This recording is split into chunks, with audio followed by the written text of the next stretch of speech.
우리 안에 임재하신 주를 찬양하며 다시 오실 주님을 사모하며 우리 계시록 22장 20절의 기도를 드립니다. 아멘. 주 예수여 오시옵소서. 아멘. 여러분, 청년들 단기 선교 갔다 온 영상 보시니까 어떠신가요? 청년들이 이번에 군대를 갔다 온 애들이 대부분이고, 군대 아직 못 갔다 온 아이는 우리 손명혜 권사님 아들 승태만 군대를 못 갔다 온 아이고, 나머지 남자들은 다 군대 갔다 온 아이들이더라고요. 현역을. 그 아이들이 어땠냐 그랬더니 군대보다 힘들었어요, 이렇게 얘기하더라고요. 군대 행군보다 힘들었대요. 그만큼 여러 가지 비와 도로교통 사정이 좋지 않아서. 근데 그 모습을 보니까 여러분들은 야, 역시 젊은 것들이 좋다, 이런 마음들 드셨을 거라는 생각도 듭니다. 부럽다. 저렇게 다 일상을 훌훌 털고 한 주간 동안 주의 복음을 전할 수 있는 그 젊음의 때들이 참 좋구나, 이런 생각들 많이 하실 겁니다. 그래서 우리가 다음 세대를 길러내는데 힘을 쏟아야 될 이유도 있는데요. 자, 우리 옆에 분 한번 보시죠.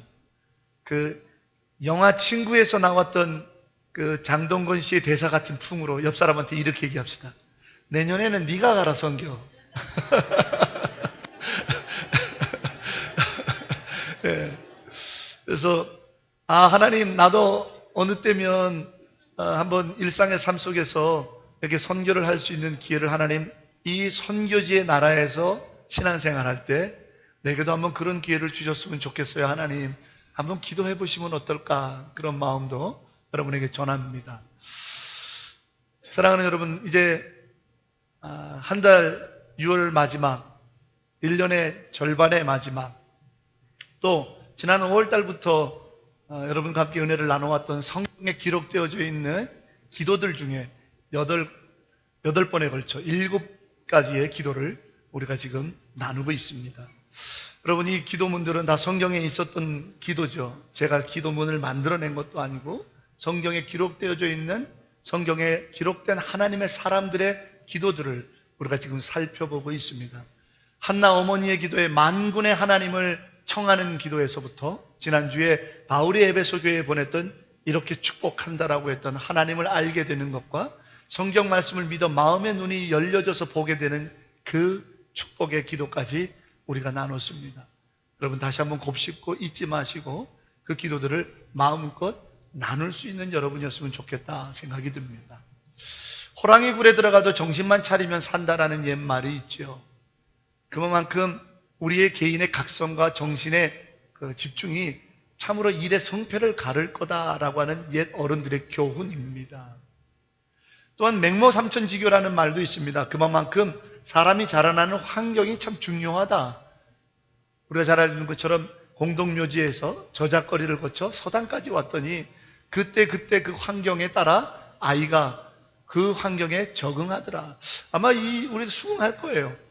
이 땅에 와서 살다 보니까 처음에는 좀 낯설고 좀 불편했던 것들이 어느새 나도 낯설지 않고 불편해지지 않고 당연한 것으로 받아지니, 야, 나도 여기 많이 적응됐나 보다, 이런 생각들 하실 겁니다. 처음에는 냄새에 민감하신 분들은 또 이 나라의 특유의 냄새에 또 불편하실 수도 있고, 또 이 나라가 가지고 있는 문화적 어떤 국민 정서들이 잘 맞지 않는 분들은 그것 때문에 많이 괴롭고 힘들었던 분도 계셨을 거예요. 그러나 시간이 지나니까 어느새 그 냄새가 그냥 익숙해져 가고, 그리고 그냥 그러려니 하고 내 삶이 여기에 적응되어져 가는, 좋다 나쁘다 같이 판단을 말씀드리는 게 아닙니다. 우리가 시간이 지나니까 여기에 젖어들고 그러더라. 역시 환경이 참 중요하다. 그 환경에 영향을 받더라는 얘기입니다. 그러니 맹모삼천지교라는 말하고 호랑이 굴에 들어가도 정신만 차리면 산다라는 말은 좀 상충되는 의미를 갖고 있죠. 이 두 가지 의미를 딱 맞대어서 어느 게 옳고 어느 게 더 가치 있는 거냐, 이렇게 판단하는 것은 별로 의미가 없는 작업이겠지만, 그러나 좀 더 오늘 시대에 비춰 말아본다면 호랑이 굴에 들어가도 정신을 차려야 산다라고 하는 이 말이 좀 더 강조하고 싶은 말이 아닐까라는 생각이 듭니다. 왜냐하면 그만큼 그리스도인으로서 우리의 신앙의 정체성을 가지고 살아가기가 이 땅이 만만치 않다라는 것 때문입니다. 학교에서도 아이들이 경험하는 문화 충격과 거기에서 신앙의 정체성, 이 성경의 진리, 그리고 거룩하신 하나님과 십자가 사랑의 예수님에 관한 것을 믿고 선포하며 살기가 정말 쉽지 않은, 그것은 꼭 이 땅이어서가 아니라 요즘 세상이 그렇게 되어가고 있지요. 오늘 우리들의 생업의 현장은 어떻고 우리의 삶의 현장들은 다 어떻습니까? 동일하죠. 정말 쉽지 않습니다. 살아가는 것조차도 쉽지 않은데 그 삶의 자리에서 예수 사람이라고 하는 것을 드러내면서 사는 것은 더욱더 버거운 일이라 해도 틀리지 않을 것입니다. 저야 교회 안에서 성도들 여러분들을 상대하는 사람이다 보니까 세상을 그리 많이 자세히 알지는 못합니다. 그래서 오히려 세상은 여러분들이 더 부딪혀 사시기에 더 잘하실 겁니다. 정말 그리스도인의 복음만으로 세상을 살기에는 감당하기가 쉽지 않은 이 땅입니다. 현재의 삶입니다라고 여러분들이 수긍하실 거라는 생각이 듭니다. 그러기에 호랑이 굴에 들어가도 정신을 차려야 산다라고 하는 이 옛 교훈이 우리 믿는 자들에게 절대적으로 강조되고 필요한 것이 아닐까라는 생각을 전합니다.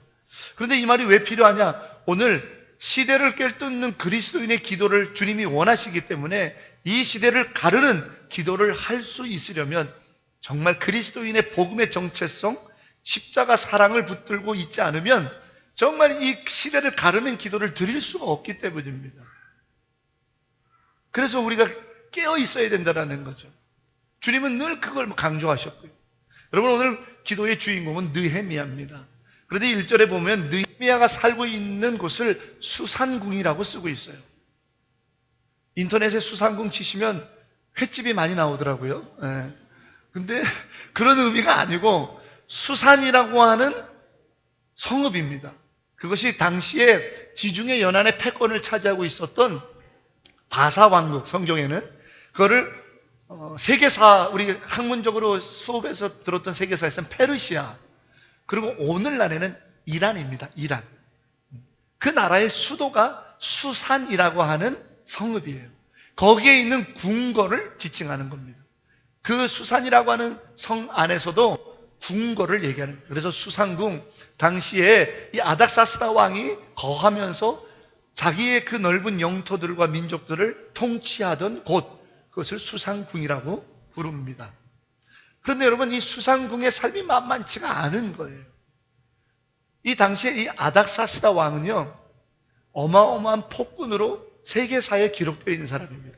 이 아닥사스다 왕은 성경에는 그리 많은 기록이 되어 있지 않습니다.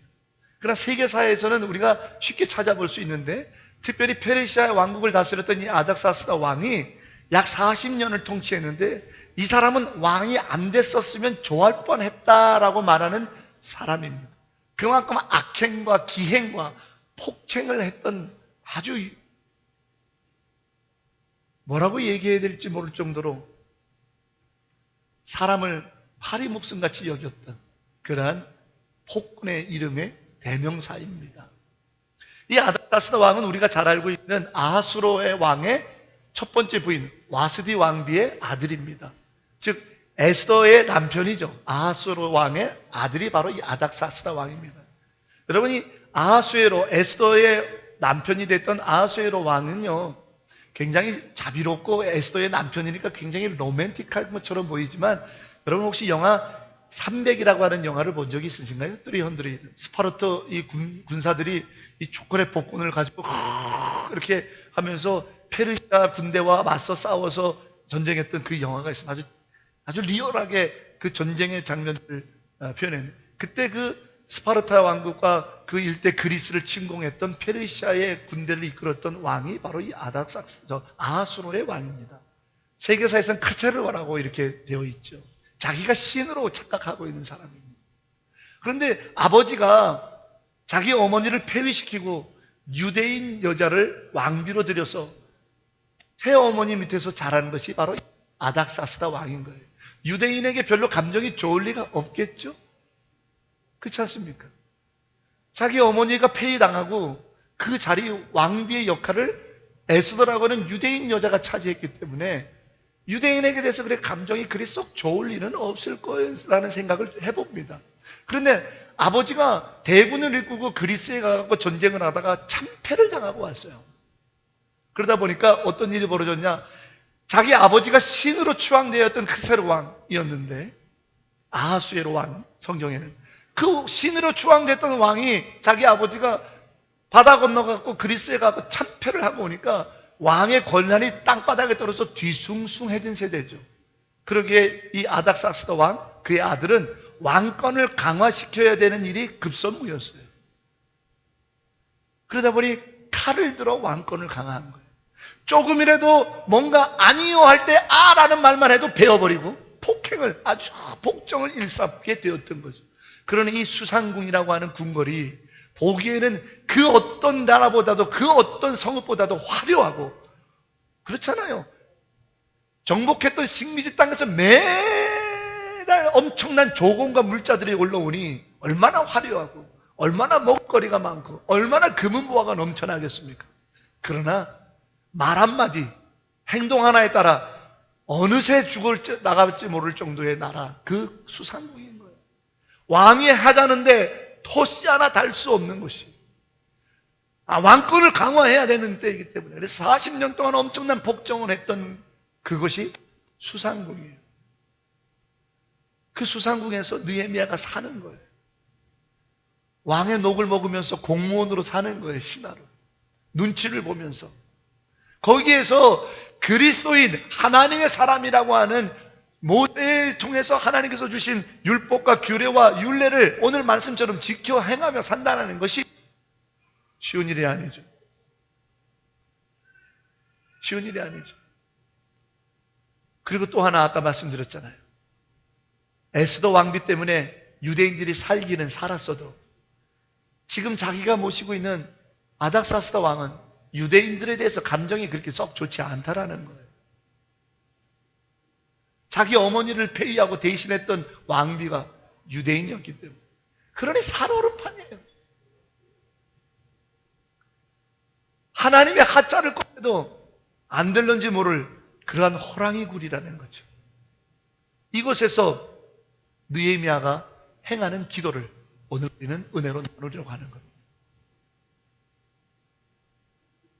저는 여러분들이 사는 생업에 피 터지게 아침부터 밤늦게까지 주일날도 어쩌면 나가야 되는 그러한 생업의 현장에 정말 부딪힘이 있는 그 삶을 제가 이해한다라고, 저도 어렸을 적에 부모님이 평신도라 봤다라고 말하는 것은 어쩌면 교만일 겁니다. 저는 모릅니다. 그러나 성경을 통해서 느헤미야를 보면 느헤미야는 목사도 아니고 제사장도 아닙니다. 그도 일상을 사는 사람입니다. 그도 일상의 삶을 살아가고 먹고 살기 위해서 그 수상궁에서 왕의 술 같은 관원장, 오늘 11절에 나왔죠. 술 맡은 관원의 역할을 해가면서, 술 맡은 관원이 뭡니까 여러분? 왕이 먹는 술을 비롯한 모든 음료를 먼저 시음하는 사람이죠. 그래서 거기에 독이 있나 없나를 검사하는 사람이에요. 그러니 매번 술을 먹으면서 살아야 되는 거예요. 지금 느헤미야가 술된 말로. 먼저 여기 독이 있나 없나를 뭘로 이렇게 눌러봐서 확인해 보겠죠? 변화가 없어요. 그러면 조금 더 자기가 먼저 시음을 해보고, 그래서 책임을 져야 되는 자리인 거예요. 그러면서 살아가요. 그런 느헤미야라는 거예요. 여러분, 차라리 느헤미야가 예루살렘 성전에 있는 제사장인데 그가 시대를 꿰뚫는 기도를 했다?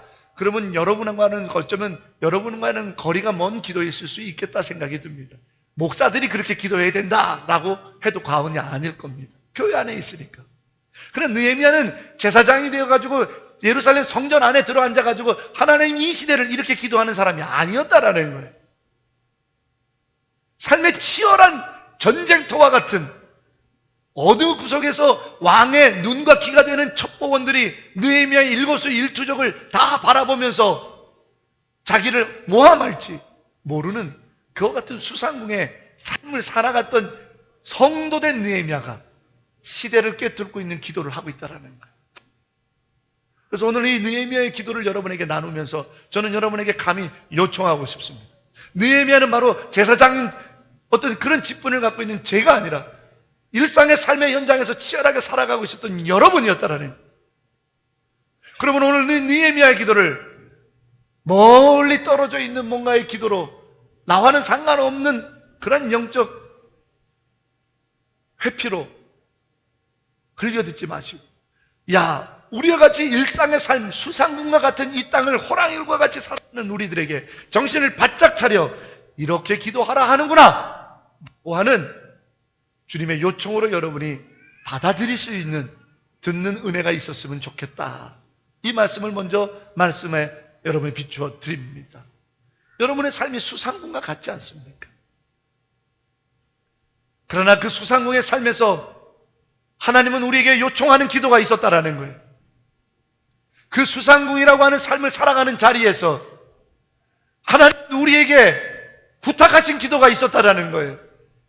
이 기도를 깨어 들으셔서 하나님의 요청에 응답하시길 바랍니다. 하나님의 부탁함에 여러분들께서 기도로 응답하여 이 시대를 가르고 이 시대를 꿰뚫는 믿는 자의 기도가, 그리스도인의 기도가 여러분의 입술에서 고백되어지기를 주의 이름으로 간절히 축원합니다.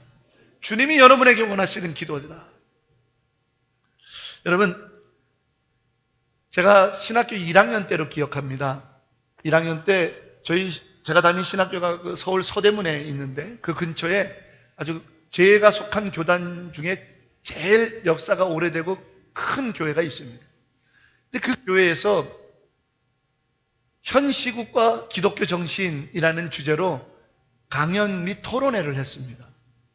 제가 그 신학교 1학년 때가 이제 민주화의 어떤 끝자락이기 때문에 시대가 좀 뒤숭숭했어요, 그때까지는. 그래서 그런 쪽에 관심이 많아서 신학생들이 우르르 몰려와서 그 강연에 갔어요.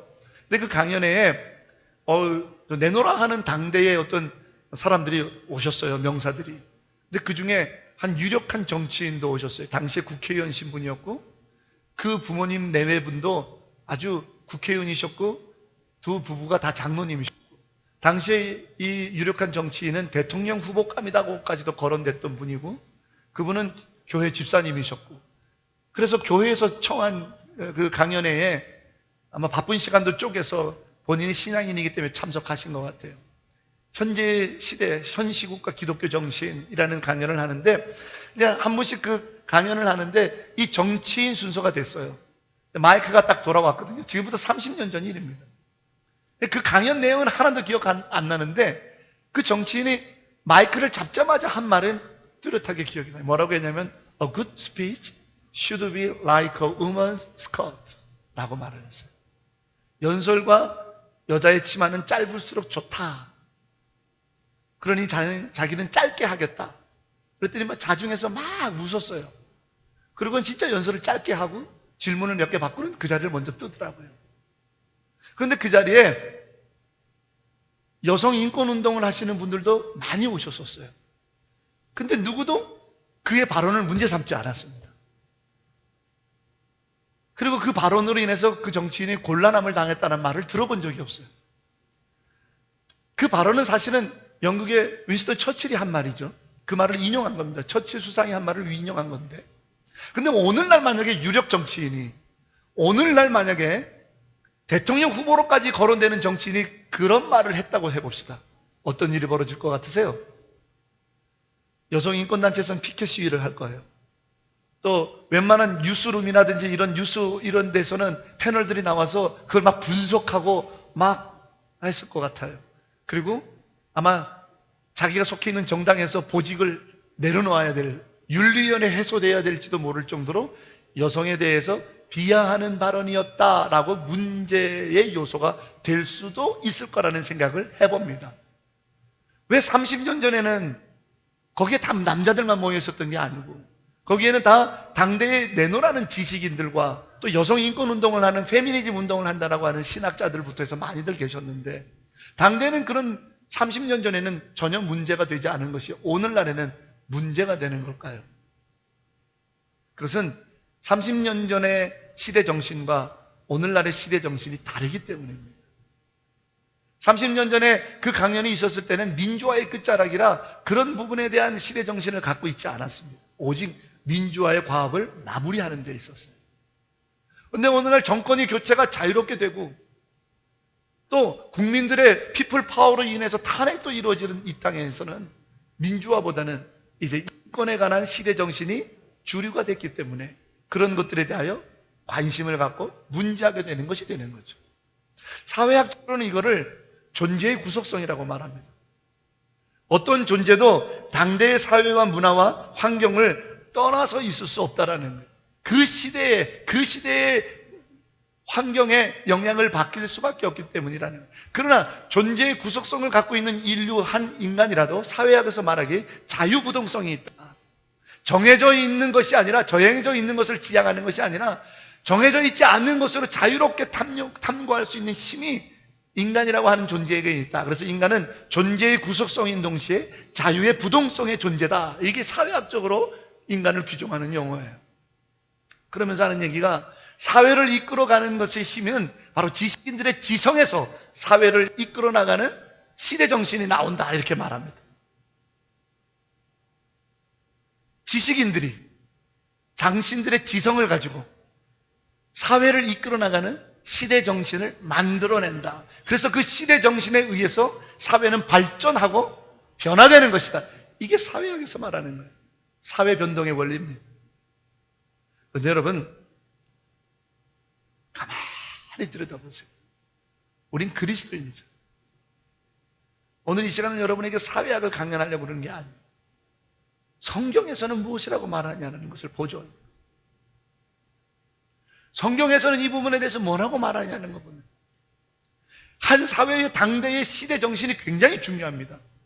그 당시를 이끌어가는 지식인들이 말하는 지성의 사회학이 굉장히 중요해요. 어떤 시민의식, 어떠한 시대 정신으로 향하여 가느냐.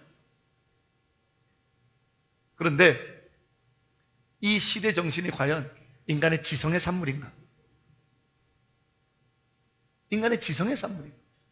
여러분, 성경 창세기 2장 7절에 보면 성경이 말하기를, 성경에 쓰여있기를입니다. 성경에 쓰여있기를, 하나님이 인간을 만드시고 흙으로 빚으시고 생기를 불어넣으니 생명이 되었더라 라고 쓰고 있습니다.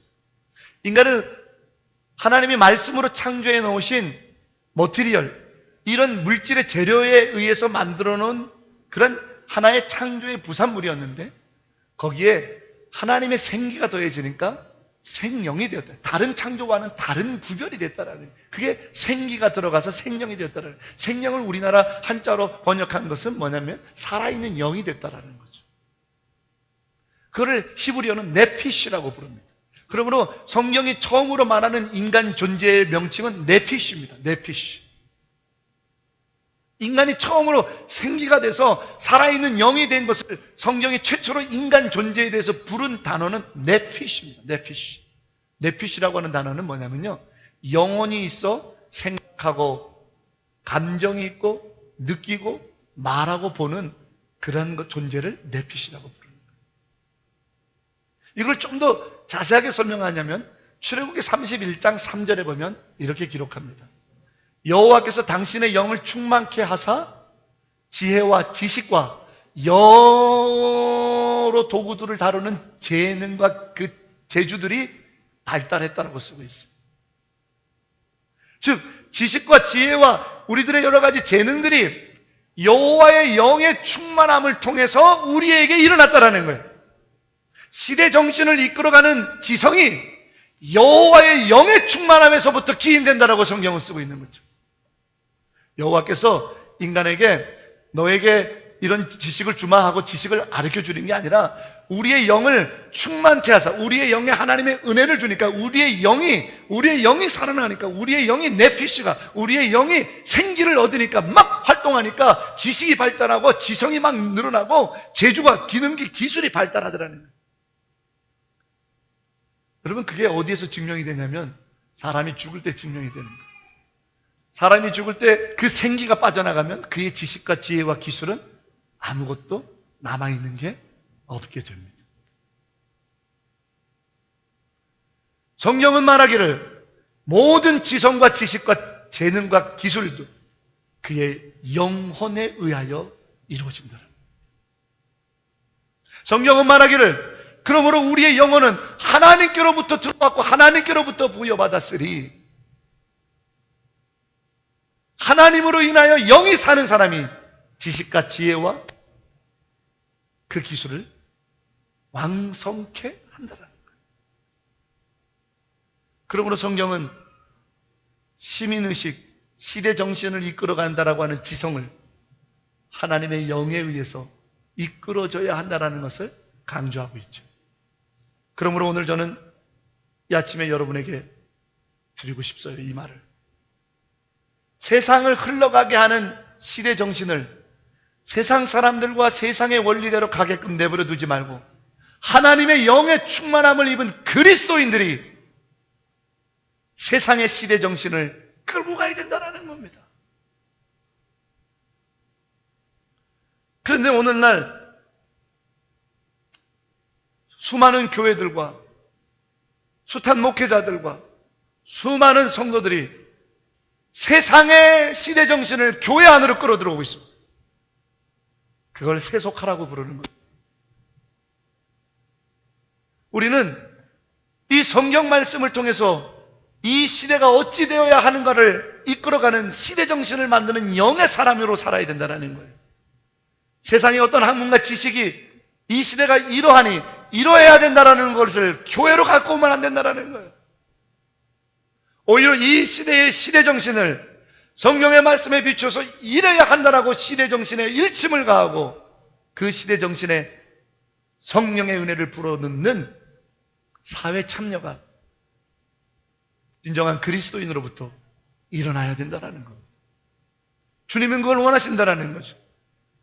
왜? 우리의 영에 하나님의 영을 충만케 하사 지식과 지혜와 재주를 갖게 하셨다기 때문에. 그러므로 여러분이 갖고 있는 기술로, 여러분이 가지고 있는 지식으로, 여러분이 가지고 있는 선한 양심으로, 여러분 안에 하나님의 영이 충만함으로 여러분이 활발하게 일어났던 지혜와 지성을 가지고 세상은 이래야 합니다. 사회는 이래야 합니다. 사는다는 것은 이런 겁니다. 서로 한 식구가 되고 한 공동체가 되고 한 국민이 돼서 서로 한 민족이 되고 또 이 땅에 글로벌한 이 땅을 살아간다는 건 이렇게 사는 겁니다라고 시대에 외치는 교회, 시대를 깨우는 성도로 우리가 살아가야 되는 것을 주님은 원하신다라는 거죠. 사랑하는 여러분, 수상궁에서 호랑이 굴에서 느헤미야가 한 소식을 듣습니다.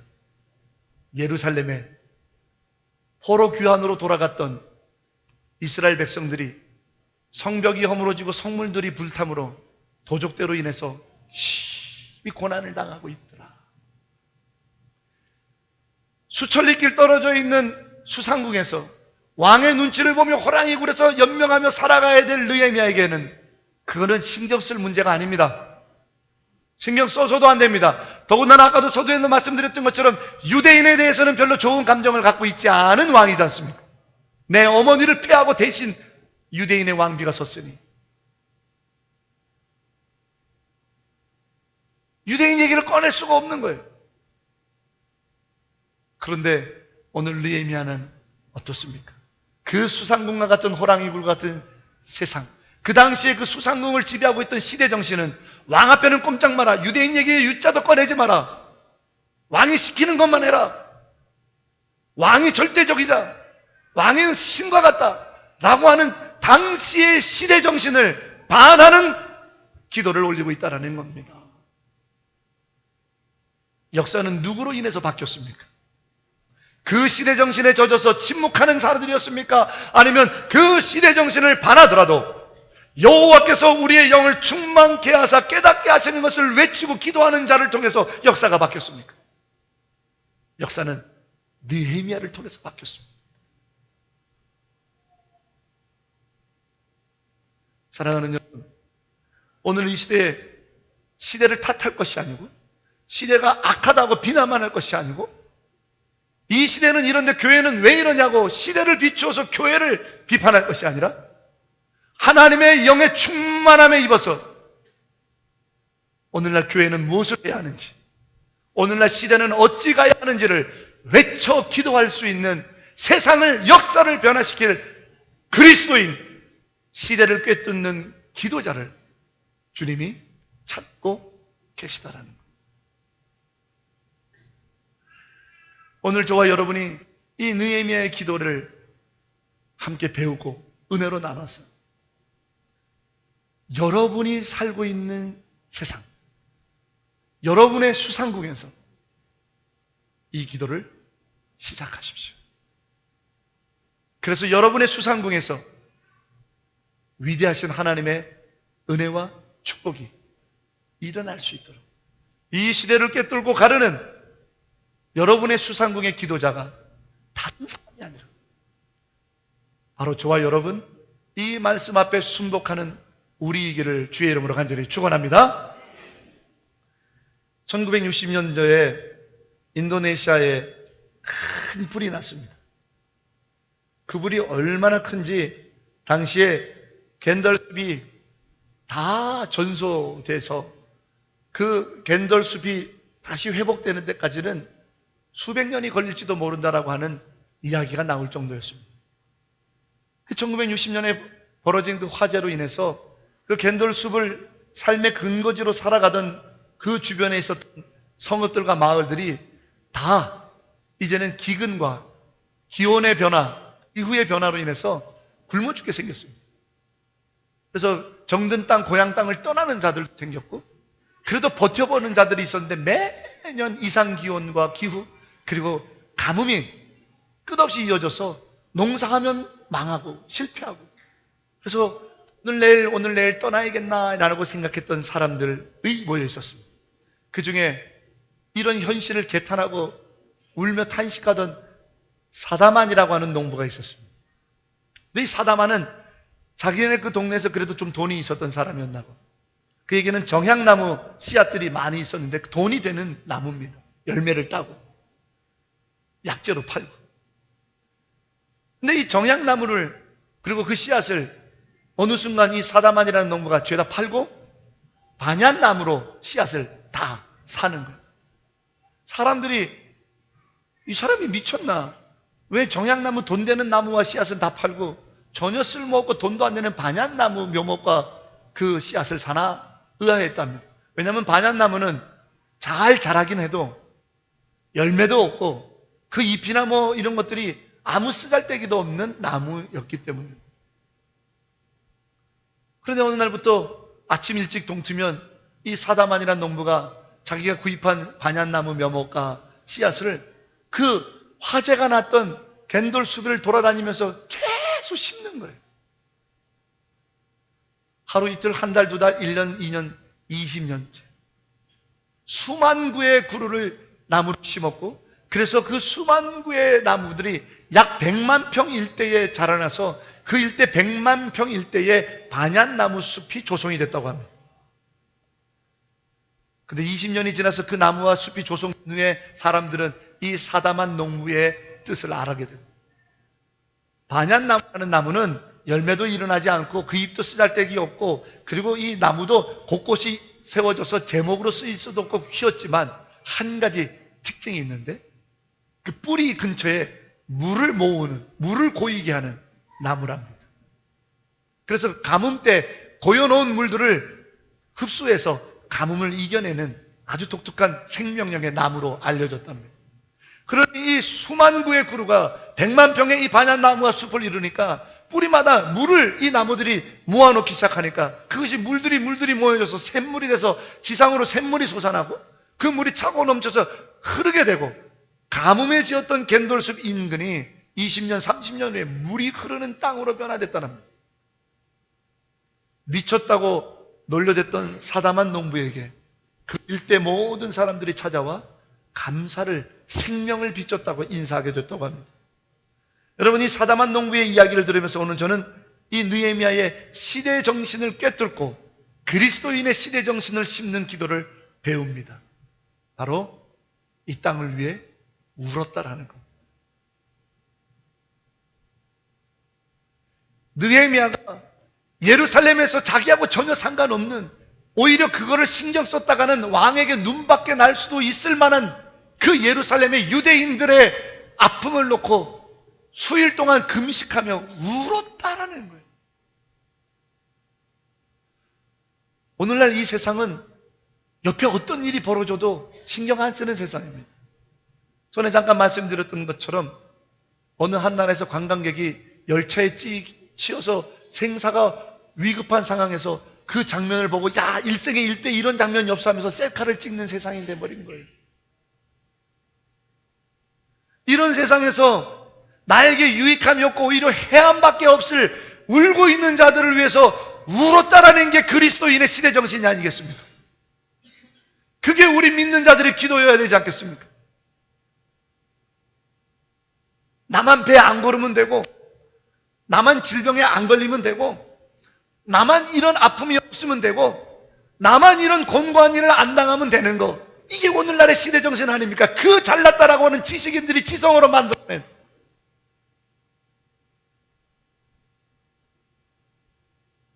그러나 성경은 오늘 우리에게 말합니다. 아파하는 자들과 같이 아파하고 우는 자들과 같이 울어주고 고난당하는 자들을 위하여 기도하라고 말이죠. 이 시대 정신을 꿰뚫어야 되지 않겠습니까? 오늘 느헤미야는 자기에게 결코 유리할 수 없는, 자기에게 오히려 생명의 지장을 줄 수도 있을 유대인들의 고난의 소식에 수일 동안 금식하고 울었다라고요. 이것이 오늘날 이 시대를 꿰뚫어야 될 그리스도인들의 기도가 아닐까요?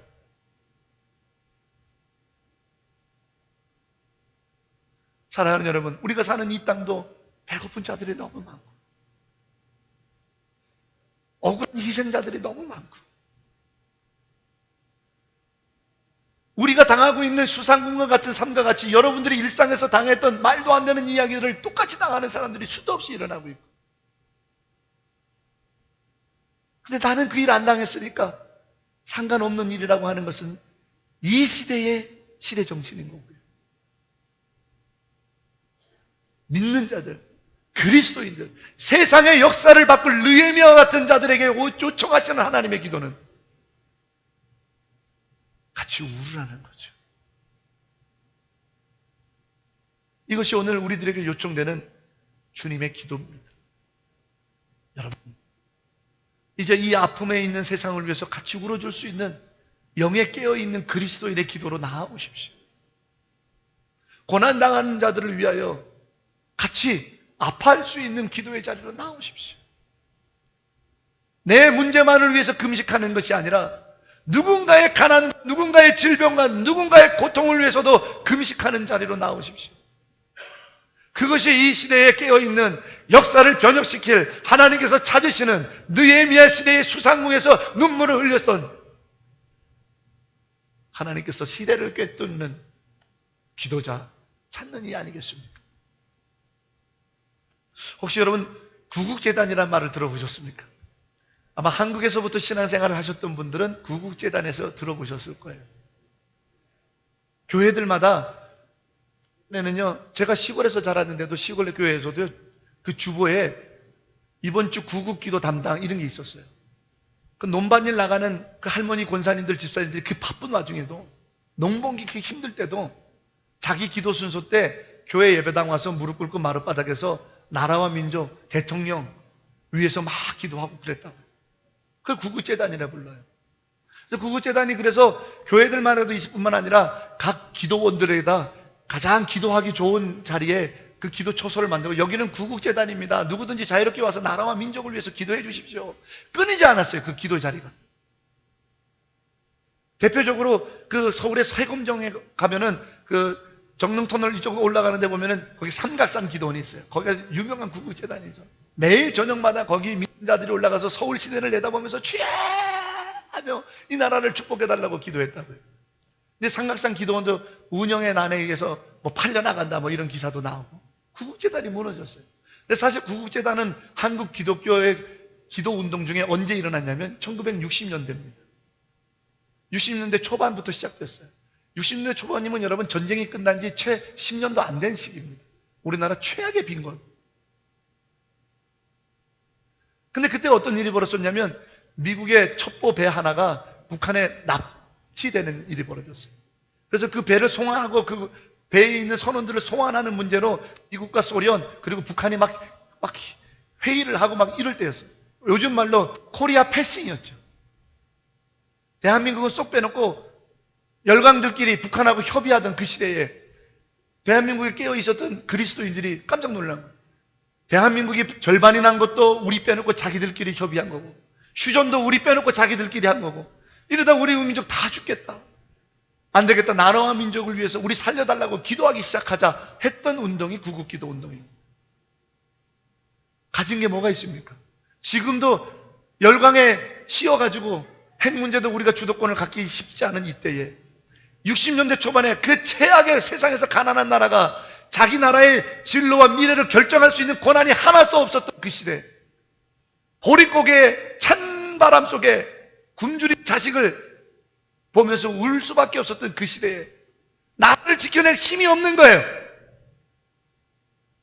나라의 미래를 결정할 수 있는 권한이 없었던 그 시대에 우리 선배, 어머니, 아버지 그리스도인들이 교회에 모여서 기도하기 시작한 거예요. 하나님, 우리는 힘이 없습니다. 하나님, 우리는 힘이 없습니다. 그런데 하나님, 우리가 이렇게 된 게 다 우리의 죄 때문입니다. 우리가 죄악이 많아가지고 하나님 우리를 이렇게 심판하시는데 우리를 살려주십시오 하면서 나라와 민족을 위해서 눈물로 회개했던 운동이 구국기도 운동입니다. 오늘 느헤미야가 기도합니다. 그 멀리 떨어져 있는 예루살렘의 성벽과 성문이 불타서 죽어가고 있는 형제들의 이야기를 듣고 오늘 뭐라고 기도합니까?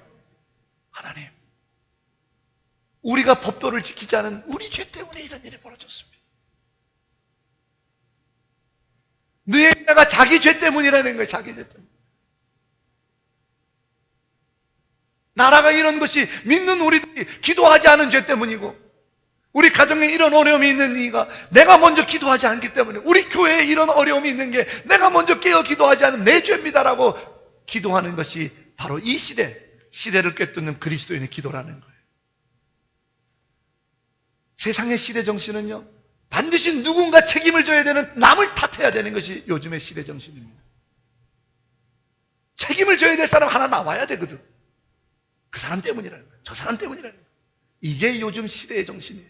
그러나 성경의 시대 정신은 내 죄 때문이라고 회개하라는 겁니다.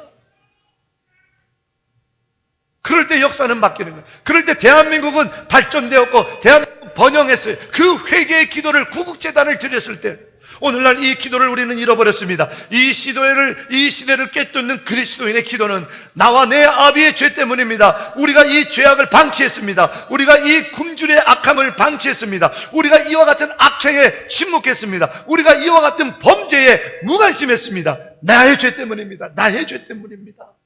이것이 오늘날 그리스도인들에게 요청하는 시대를 꿰뚫는 기도라는 겁니다. 나 하나 먹고 살기 바쁘다고 여러분, 이 기도를 놓쳐서는 안 됩니다.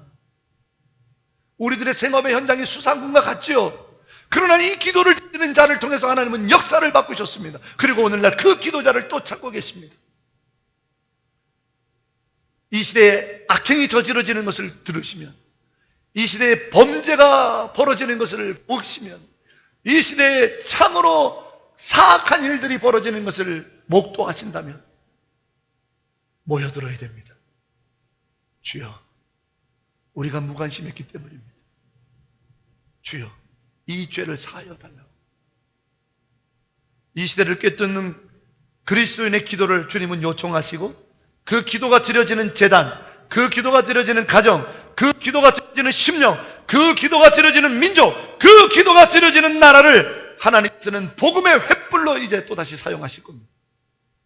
바라기는 우리 이 제단 만인연합교회가 바로 그 시대를 꿰뚫는 참회의 기도를 드릴 수 있는 하나님께 쓰임받는 교회가 되기를 소망합니다. 바라기는 여러분의 가정과 우리들의 다음 세대들이, 여러분 한 분 한 분이 바로 이 시대를 꿰뚫는 기도자, 주님의 눈물들이 되셔서 오늘 느헤미야가 시대를 위하여 기도한 마지막 기도, 주여, 은혜를 입기를 원합니다. 내가 지금 내 가진 것으로는 이 빈곤한 자들을 다 먹일 수 없습니다. 주님, 은혜를 입기 원합니다. 주여, 내가 가진 힘으로는 이 죄악을 바로잡기 어렵습니다. 주여, 은혜를 입기 원합니다. 하나님의 은혜를 구할 그 한 사람, 이 시대에 그리스도의 보혈과 십자가의 은혜를 구할 그 한 사람,